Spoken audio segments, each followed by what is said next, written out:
Artificial intelligence isn't just going to tweak a few things in the pharmacy.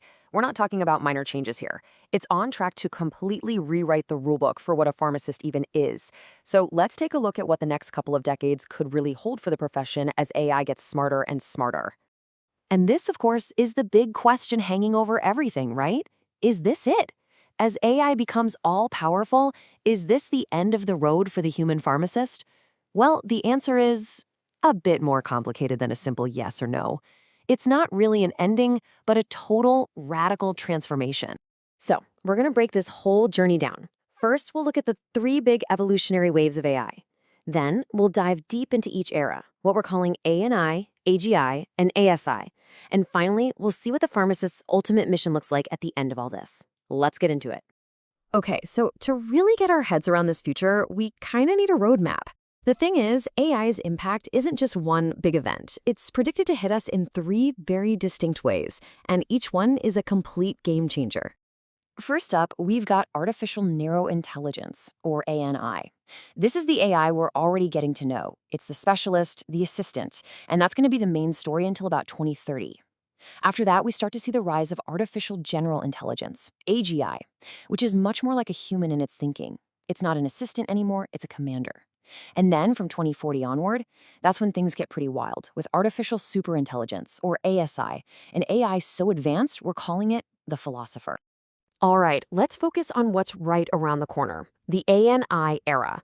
This is where AI and robotics are set to free pharmacists from all that repetitive, manual work, which, opens up the door for them to focus on much, much higher level thinking. Think of it like this. There's a new division of labor in town. The machines, they get the stuff that requires insane precision and repetition. All the dispensing, the counting, the initial checks. This frees up the human pharmacists to do what humans do best: oversight, strategic thinking, in dealing with those really complex patient situations. Just picture this for a second. You've got robots flawlessly picking and packing pills. You've got AI systems that spot a potential error in like a nanosecond. Autonomous little bots are zipping around the hospital delivering meds. This whole system elevates the pharmacist from being stuck in the weeds to managing an intelligent ecosystem, so they can focus on the patient, not the pill bottle. Okay, but you might be thinking, why doesn't the AI just take over everything? And the answer, in a word, is regulation. Government agencies in the US, like the FDA and HHS, are going to be, let's say, extremely cautious. For safety, for liability, they're going to insist that a licensed human pharmacist always has the final say. The AI is a tool, an incredibly powerful one, but it's not the final authority. So how do pharmacists adapt? How do they thrive? Well, their role totally evolves. They stop being dispensers and start becoming prescription plan designers, using all that AI data to create amazing treatment strategies. They also become AI governance officers, basically auditing the AI's work. And they serve as a critical collaboration hub, leading the conversation with doctors, nurses, the whole team. All right, buckle up, because now we're jumping forward to about 2030, and we're entering the AGI era. At this point, the AI isn't just a helpful assistant anymore. Its medical intelligence actually surpasses any humans. The pharmacist's role has to shift again, this time from manager to commander. And this is a massive shift, you guys. The AGI can handle literally every technical task perfectly. We're talking real-time DNA analysis, designing a flawless treatment plan, all of it. So what's left for the human? Only the hardest stuff, making the final ethical judgment call, understanding what a patient truly wants for their quality of life. And here's the kicker: accepting 100% of their legal responsibility. The pharmacy itself is going to look like something out of a sci-fi movie. You'll have humanoid robots doing complex sterile compounding, conversational droids offering patient support 24/7. The AGI will be managing the entire global drug supply chain on its own. All the physical work, it's just gone. And here we go again. It all comes back to that one simple, unshakable fact. You can't automate responsibility. You can't sue an algorithm. So even with this genius-level AGI, federal and state laws are going to demand that a licensed human pharmacist is the one whose name is on the line, the one who bears the ultimate weight for every single decision. So the survival playbook gets another update. The pharmacist is now a pharmaceutical auditor, making sure that the AGI's perfect plan actually makes sense for a real person's life.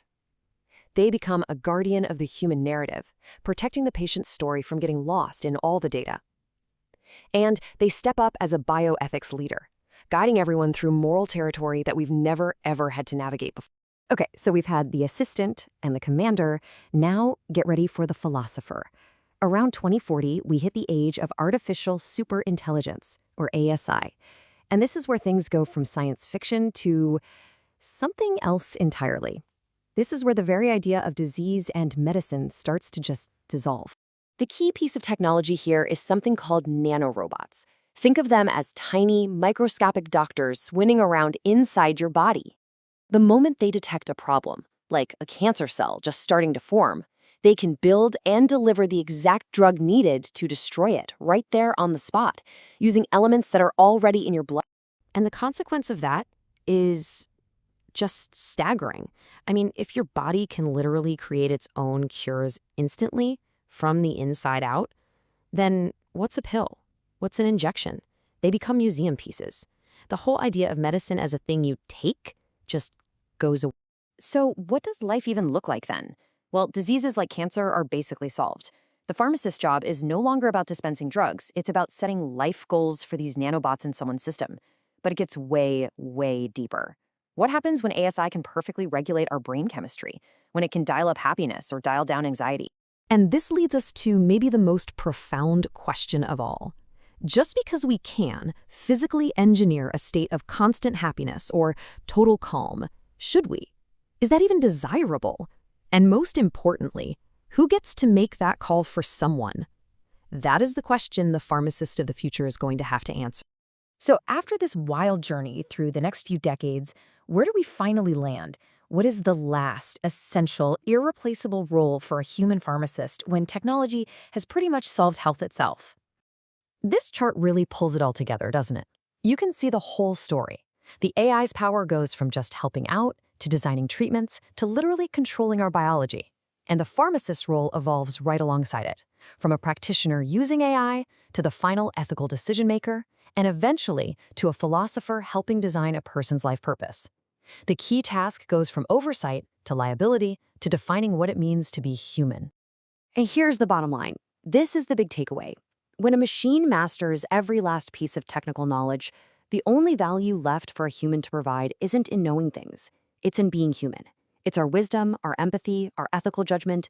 Those become the priceless commodities. It really boils down to this. The profession evolves from someone who hands out medicine to someone who guarantees human dignity. Their whole new mission is to make sure that in this world of perfect technology, our choices, our values, and our basic dignity as people are always protected. So we end up with a much bigger question than the one we started with. This isn't just about pharmacy anymore, is it? This is about every single one of us. As machines take over the world of facts and logic, what is the real value of human wisdom? What's our new purpose?